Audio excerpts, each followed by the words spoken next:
Bonjour, je suis Sophie Vasset, je fais partie du programme de la personne en médecine, du bureau du programme. Je suis angliciste ici à Paris Diderot et je suis absolument ravie de modérer cet après-midi. Nous allons commencer les présentations de cet après-midi avec une présentation de Benoît Hérault. Et donc, je lis ce que l'expérience d'une démarche scientifique et citoyenne nous enseigne de l'exigence de participation de personnes vulnérables. Benoît Hérault est maître de conférences en sociologie à l'Université de Lyon 2. Et donc, nous allons vous écouter. Vous avez une demi-heure. Ce qu'on va faire, je propose, c'est d'écouter ces deux présentations et de prendre un temps de discussion après les deux présentations, avant la pause. Voilà, merci beaucoup. Merci beaucoup à la personne en médecine, d'abord pour le soutien pour les programmes et des manifestations qu'on a organisées, et puis bien sûr pour l'invitation pour ce colloque très riche. J'interviens tout seul pour des raisons qui ne sont pas complètement satisfaisantes, pour présenter une démarche qui est une démarche collective, où il y a eu, sur ces 3 dernières années, une petite centaine de personnes impliquées, une trentaine qui ont travaillé plus directement, et puis pour la présentation d'aujourd'hui, une grosse dizaine que j'ai rendue présente sur la diapo derrière, qui ont participé à l'analyse et à des formes d'écriture ou de relecture, en insistant sur le fait que parmi ces personnes, toutes ont été considérées comme des chercheurs dans le programme et que cette casquette de chercheur est venue se rajouter évidemment à d'autres casquettes professionnelles. Ouais. On a un petit souci de la sécurité. Il y a quelqu'un qui a accroché un vélo à la grille. Il faut qu'on le manip dehors. On va peut-être être obligé de faire le bâtiment. Il faudrait bouger le vélo. Voilà, merci. Désolé. C'est bon, on va pas. Ok, merci. Le problème vélo a été réglé. Nous ne sommes pas obligés d'évacuer. Pas pour l'instant. Profitons de chaque minute. Donc derrière cette aspiration à se poser des questions, à être chercheur comme chercheur de sens, il y a évidemment des positions d'expertise et des positions expérientielles différentes, des personnes expérimentant différents types de handicaps, des handicaps d'origine psychique, des troubles de santé mentale, mais aussi des handicaps physiques lourds ou encore des handicaps liés comme on dit, handicap mental. Il y a également des proches concernés, de personnes ayant des vulnérabilités ou des handicaps, et puis des professionnels et différents types de chercheurs académiques, principalement droit, sociaux et philosophie. Il y a évidemment beaucoup d'autres personnes qui ont été impliquées. Je note leur nom ici. Je le redirai un petit peu plus tard. Je n'ai pas indiqué là, les doubles identités d'expertise et d'expérience qu'on a essayé le plus souvent de mobiliser.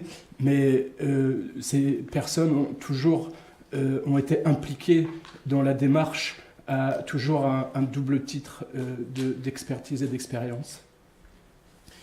Donc cette démarche, elle trouve son origine dans la dynamique du collectif Contraste qui a été présenté en partie hier. Je vais pas revenir sur toute la présentation du collectif Contraste, rappeler que c'est initialement un collectif interdisciplinaire qui s'intéressait aux recompositions des régulations dans le domaine de la santé mentale, avec une définition extensive de la santé mentale, entendue comme toutes les situations où les capacités des personnes à décider, à consentir à une action, à un soin, sont présumées incertaines, sont remises en cause par des tiers, donc incertitude sur la capacité des personnes à décider, et de l'autre côté, la possibilité de prendre des décisions à la place des personnes, ce qu'on peut appeler contrainte légale, cette tension entre le consentement et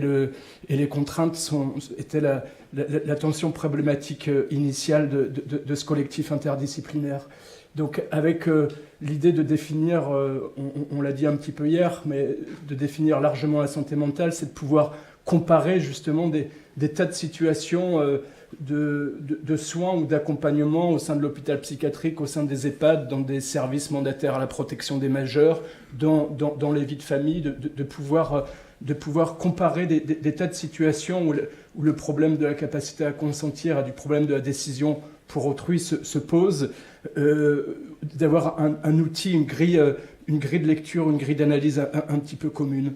Donc ce collectif, il s'est appuyé sur différents programmes de recherche. D'abord, simultanément, l'ANR Contraste, un programme qui s'appelait RégulCap, soutenu par l'IRESP, un programme sur Alzheimer, soutenu par la Fondation Plan Alzheimer. Et puis, il y avait, bien sûr, un certain nombre de séminaires et de rencontres scientifiques qui étaient prévus, et notamment une rencontre qu'on avait prévue autour d'un spécialiste de la capacité à consentir, un psychiatre éthicien américain, Paul Applebaum, qui, au moment de l'élaboration de la dynamique du collectif, était un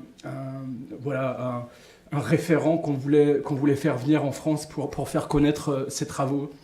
Et puis, au moment, disons, dans le temps relativement, dans l'année qui a précédé l'organisation de cette conférence, on a été interpellé par une controverse très forte dans différents colloques internationaux, controverse suscitée par l'article 12 de la Convention de l'ONU sur les droits des personnes en situation de handicap et par l'observation générale, le commentaire officiel de cette controverse émis par l'ONU et par le Comité des droits de l'ONU, qui appelle à une abolition de tous les systèmes légaux de prise de décision substitutive, donc qui appelle à une abolition des mesures de soins sans consentement, des mesures de tutelle, des mesures de curatelle et d'autres formes de prise de décision substitutive.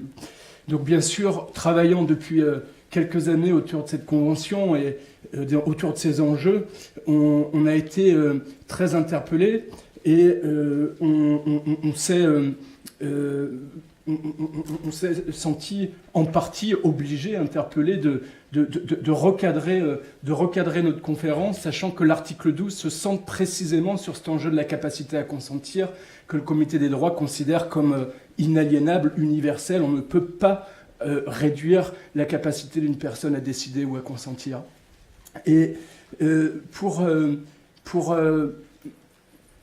développer ce recadrage, on a fait appel à un comité de suivi partenarial scientifique, et on a commencé à initier une démarche collaborative où on a bien sûr invité différents scientifiques, différents professionnels, des juges, des médecins, et puis des représentants d'associations d'usagers, et on s'est aperçu que les spécialistes, les seuls qui connaissaient en France cette controverse, en France dans ceux qu'on avait invités, c'était précisément les représentants d'usagers qui nous ont interpellés une nouvelle fois en disant « Attention, votre conférence, il va falloir donner place pas simplement à des chercheurs académiques ou à des psychiatres ou des juges, mais aussi à la voix des personnes handicapées qui sont à l'origine de cette convention et qui ont porté cette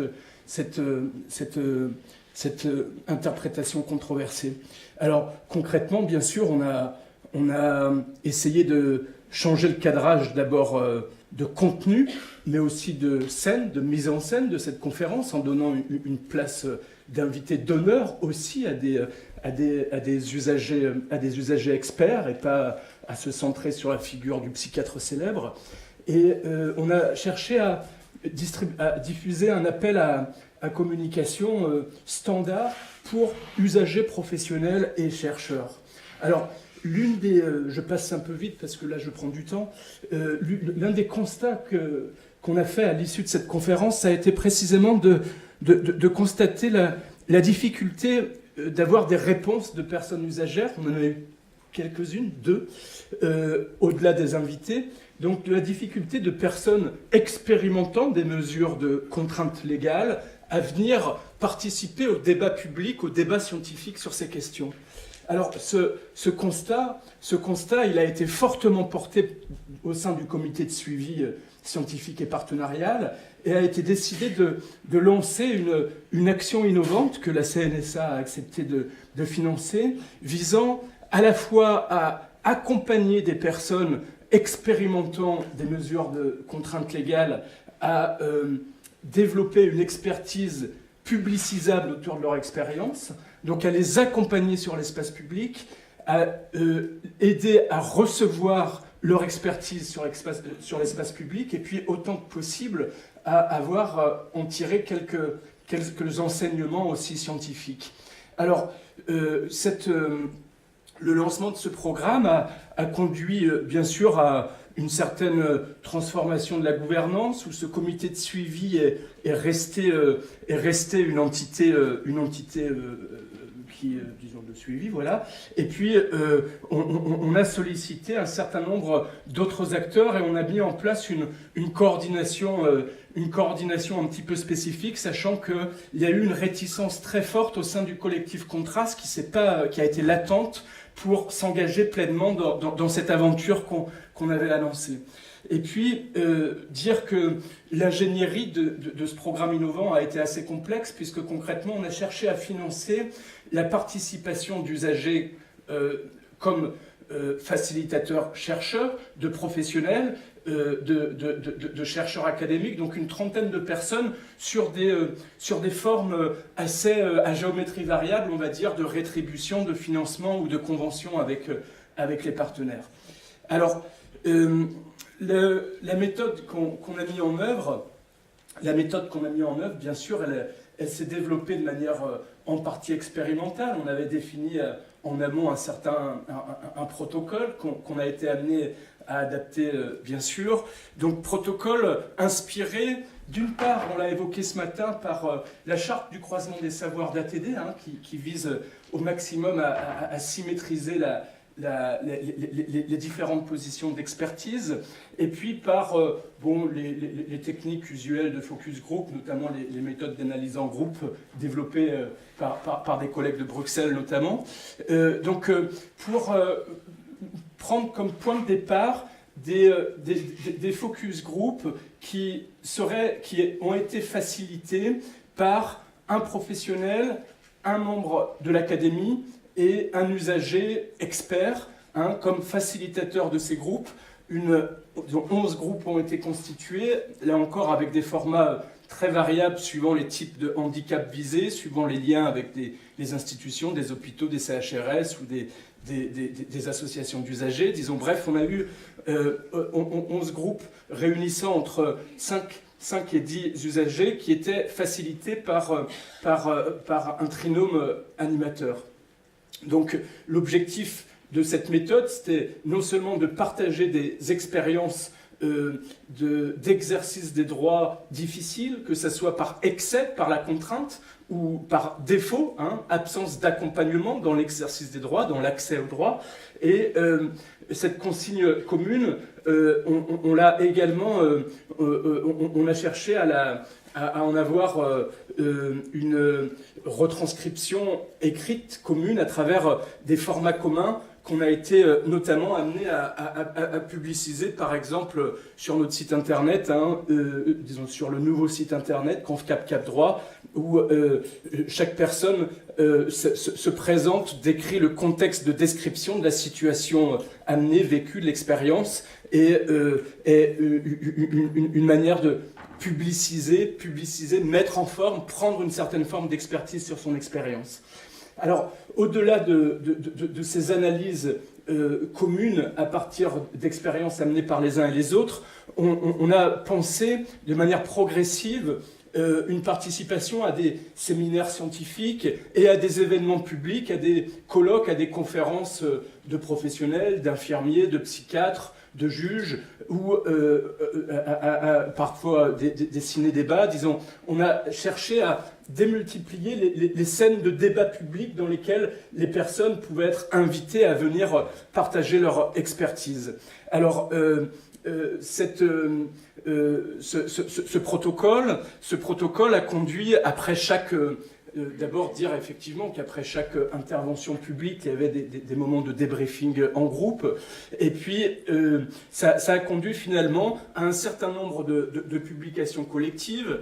Un article scientifique, un livre que vous retrouvez là-haut sur la controverse, mais aussi et surtout un manifeste qui a fait suite à une seconde conférence internationale qui a eu lieu en décembre 2017 autour de les droits des personnes à l'épreuve des contraintes légales dans le domaine de la santé mentale, du handicap et de la dépendance, où on a cherché à créer du dialogue, où c'était plus seulement les personnes usagères qui étaient invitées à répondre à la consigne de situation défectueuse d'exercice des droits, mais les professionnels et chercheurs étaient invités à répondre à cette même question pour produire du dialogue. Le fruit du dialogue a conduit à la volonté à la fois de faire un manifeste toutes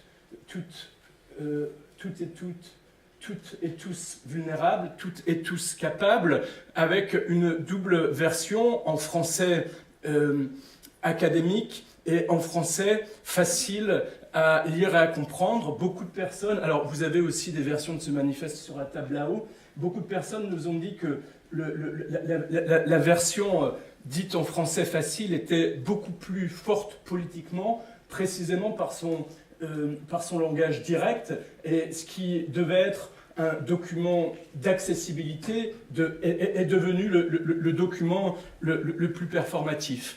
Et puis, on a fait un livret de plaidoyer que vous pouvez retrouver aussi là-haut, d'une trentaine de pages, avec une mise en forme correspondant au fond, avec un certain nombre de constats partagés, de suggestions pour les pouvoirs publics, qui a été remis à des députés où une soixantaine de personnes, là encore toujours un tiers d'usagers, un tiers de professionnels, un petit tiers de chercheurs sont venus remettre ce livret de plaidoyer, et puis on a essayé de le faire remonter dans des commissions ministérielles, dans des commissions de la haute fonction publique, disons bref, de prendre les circuits de plaidoyer de l'action publique.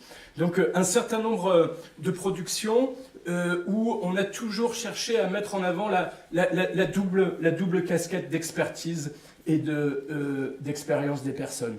Et dernière production, une exposition reprenant à la fois des extraits d'enregistrement et des photos prises par les personnes. Alors, il est lancé, je vous laisse le regarder, je le commente un peu après, ça dure 5 minutes.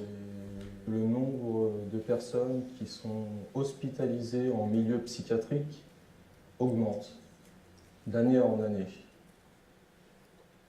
Le psychiatre ne m'a pas soigné du tout en fait. Pendant 3 mois, je suis resté hospitalisé. Il m'a donné le mauvais médicament, donc qui ne faisait aucun effet. Donc c'est un manque un peu à mes droits, le droit à la sécurité et puis le droit de me faire soigner. Et quand on va dans une clinique, on a besoin de se sentir en sécurité parce qu'on n'est pas bien. On se dit qu'on va me prendre en charge, on va être là pour moi, et en fait ça n'a pas du tout été le cas. Parce qu'au niveau de l'hôpital, ils écoutent, ils tiennent, et ils nous écoutent pas. Ils tiennent pas compte de ce qu'on leur dit. Ça c'est un problème. Vous aussi, ils se permettent des choses que je ne tolère pas. Ils me pourrissent l'existence. Je considère pas ça normal. Donc, dans un premier temps, c'est mon idée, c'est de me débarrasser d'eux, de ces infirmiers, de cette surveillance. Ils m'ont piqué avec du tertian. Ils étaient 9 sur moi. On sent qu'on ne peut plus respirer, on est désemparé. J'ai hurlé jusqu'à ce qu'il me donne un correctif. J'ai cru que j'allais me casser le cou, que j'allais mourir. J'ai cru que j'allais me casser le cou. Je ne pouvais pas lutter. Quand on est attaché sur le lit, on nous regarde avec une indifférence totale. Oui, c'est marquant, c'est angoissant. Oui, ça marque. Oui. Le 31 décembre 2016, ma mère, lors d'une dispute, m'a dit qu'elle ne devait pas me subir parce que ma maladie, c'est moi qui l'avais choisie. Je suis allergique à certains médicaments, mais Ils n'en ont pas tenu compte et la deuxième fois, bah, ça m'a fait pareil. La mâchoire était serrée, j'arrivais plus à parler. Voilà. Donc, rien que des choses positives dans ce qui m'est arrivé. Et une évolution que j'ai obtenue grâce à mes démarches et au fait, à mon non-renoncement.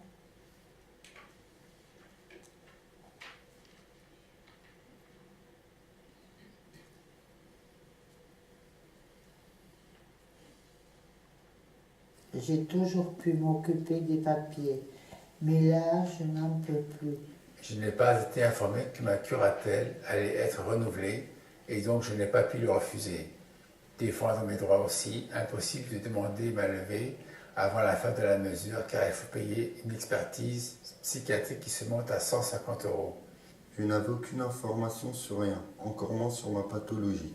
Au bout d'un moment, le psy m'a dit que j'étais schizophrène sans aucune autre explication.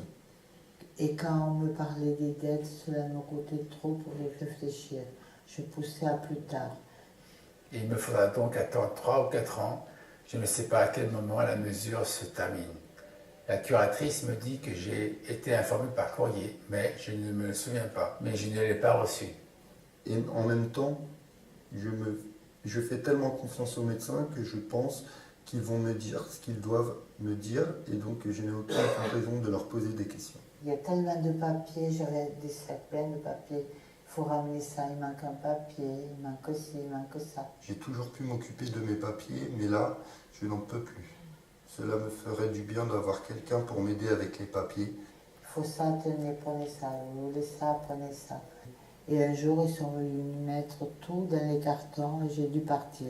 Et mon mari est avec, car j'ai fait comme lui a voulu, je l'ai fait incinérer. Mon appareil photo est à l'intérieur aussi.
Alors, bien sûr, montrer ces images, écouter ces prises de parole, c'est d'abord rendre un peu présent ces contributeurs qui ont été et sont encore au centre de la démarche. C'est montrer aussi en partie la diversité des enjeux d'exercice des droits qui sont rencontrés dans des situations de vulnérabilité, de handicap très divers. C'est aussi une manière de faire surgir des questionnements auxquels on a été confrontés. Ces textes et ces photos ont bien sûr été choisis par les personnes. Des facilitateurs ont pu dire, notamment sur la première série, vous y allez un peu fort, vous allez parler à des infirmiers, vous allez parler à des médecins. Est-ce que c'est bien la manière dont vous voulez vous adresser à eux, hein? Et, ils ont dit oui, on ne veut pas être censuré, là. On exprime, ça dit ce qu'on a à dire. En comité de suivi, on a discuté pour savoir si c'était la bonne manière d'entrer en contact, d'entrer en dialogue avec des professionnels. et on nous a dit, on a décidé collectivement, oui, allons-y. Il y a des scènes publiques où ça a été reçu de manière positive, féconde, productrice de savoir, où ça a conduit des juristes à répondre à des questions techniques sur le droit à faire à de la contrainte physique aux clés de main, par exemple. Ça a conduit aussi à des accusations parfois fortes de médecins qui nous ont dit, mais en fait, vous, là, dans cette démarche, vous mettez dos à dos les professionnels et les usagers, vous créez du conflit là où il devrait y avoir de l'alliance. Votre démarche, elle est problématique, elle oppose les gens les uns contre les autres. Alors bien sûr que ces questions sont précisément celles ouvertes par l'enjeu de la participation, l'exigence de participation, prendre au sérieux l'exigence de participation, c'est s'exposer à la possibilité du conflit, c'est s'exposer à la possibilité d'être mal compris, mal reçu, d'être agressif, excessivement agressif. Pour la petite histoire, de manière assez souvent, dans toutes les situations difficiles de débat auxquelles qu'on a traversé tout au long de la démarche, le plus souvent, c'était effectivement des usagers qui sont venus remettre des mots de médiation, remettre des mots pour permettre au dialogue de continuer de se poursuivre. Alors, ces images soulignent la question de l'enjeu conflictuel ou consensuel. Est-ce qu'on est là pour produire du conflit ou du consensus? Elles conduisent également à poser d'autres questions que l'exigence de participation nous ont fait surgir, notamment sur la manière dont on se réapproprie le savoir d'expérience, hein, comment les chercheurs académiques se réapproprient les savoirs des usagers ou les savoirs des professionnels, mais peut-être aussi comment des professionnels exploitent des choses qui viennent d'usagers. Bref, on a été interpellé sur la dimension de justice épistémique, hein, comment les personnes, comment ce qu'apportent les personnes à une démarche est équitablement distribuée, est équitablement utilisée, exploitée, hein, donc des enjeux de justice épistémique qu'on a cherché à traiter, on va dire le moins mal possible, et puis ouais, mais je vais pas développer, voilà. Et puis bien sûr, ça a ouvert des questions sur, en fait, quels sont les modes, comment rendre compte de la diversité des modes de participation. Est-ce qu'on est autant contributeur quand on vient une fois ou quand on vient de manière régulière pendant un an, hein, comment là encore on devient auteur, on s'approprie une démarche collective.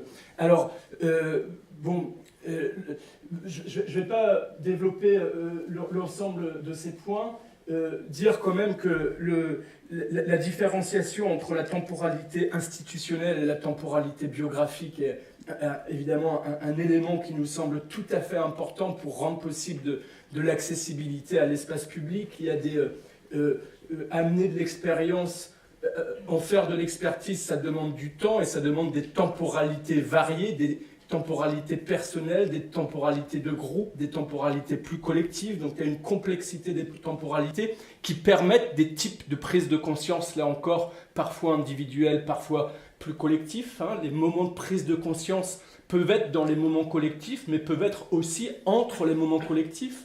C'est une dimension qui nous a semblé tout à fait importante. Dire l'importance par rapport à l'idéal d'inclusion que l'exigence de participation traduit, hein, là encore, marquer le fait que finalement, il y a beaucoup de personnes qui sont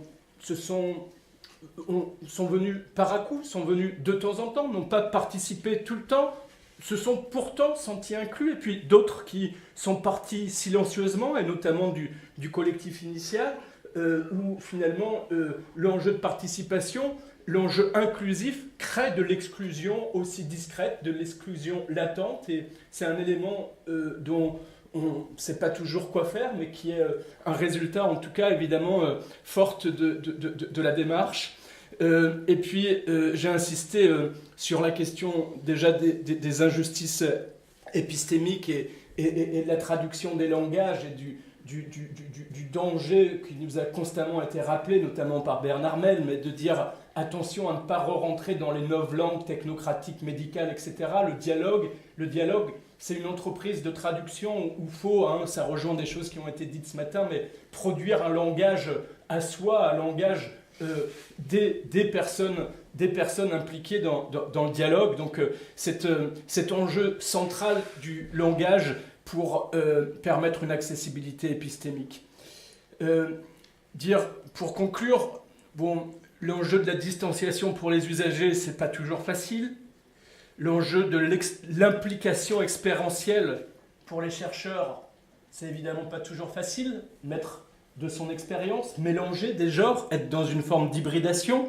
Les conséquences professionnels où plusieurs professionnels impliqués se sont parfois fait taper sur les doigts, se sont fait censurer sur des actions, sur des initiatives. Ça bouge. Faire participer activement des usagers, ça crée bien entendu des brouillages organisationnels qui sont insécurisants. Alors aujourd'hui, on est confronté à la question de l'institutionnalisation de cette démarche. Est-ce qu'il faut rester précisément sur du bricolage, de l'ingénierie bricolée en s'appuyant sur les soutiens de programmes de droite et de gauche, ou est-ce qu'il faut produire quelque chose d'un peu plus institué? On manque encore de réflexion pour répondre à cet enjeu.